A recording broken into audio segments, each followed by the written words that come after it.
Hi hello नमस्कार. आपल्या सगळ्या यूट्यूब फॅमिली मेंबरना श्री स्वामी समर्थ प्रकट दिनाच्या खूप खूप शुभेच्छा. आणि इथं मी स्वामींची पूजा करून घेतलेली आहे.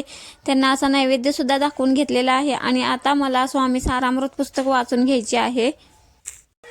आता दुपारचे 4 वाजलेत. सगळं आता दिवसभरचे स्वामीची सेवा झालेली आहे. आणि आता आम्ही आमच्या इथे असलेल्या स्वामींच्या मठामध्ये चाललोय. चला मग. आणि जाताना एक गंमतच झाली.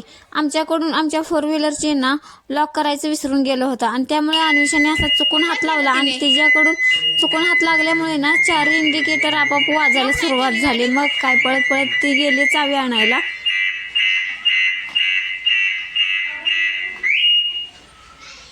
केलं का बंद? झाली बंद. आता झाली का बंद? लॉक झाली नाही वाजणार. लॉक कर ना. हां तिथे लाईन लागलेली आहे बघा दर्शनासाठी. इथे ना लेडीजसाठी वेगळी रांग केली होती आणि जेंट्ससाठी वेगळी होती. आणि त्यांना डायरेक्ट दर्शन दिलं जात होतं. आम्ही दोघी इथं रांगेत उभे राहिलो होतो. एवढी मोठी रांग नव्हती पण पटपट जात होती. आणि इथं ना व्यवस्था पण खूप छान होतं. अजिबात गर्दी होऊ दिली नाही. एक साईड जाण्यासाठी आणि एक साईड येण्यासाठी ठेवली होती. त्याच्यामुळे खूप छान असं दर्शन झालेलं आहे आमचं. इथे आम्ही आमच्या जाऊबाईंच्या घरी आलो. त्यांच्या घरी सुद्धा स्वामींचं मंदिर आहे बघा. छान अशा रांगोळी काढल्या, छान सजावट केली.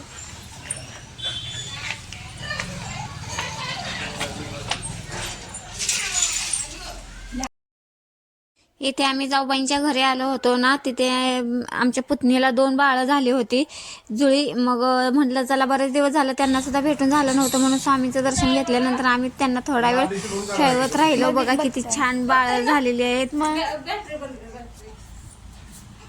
आता नाही.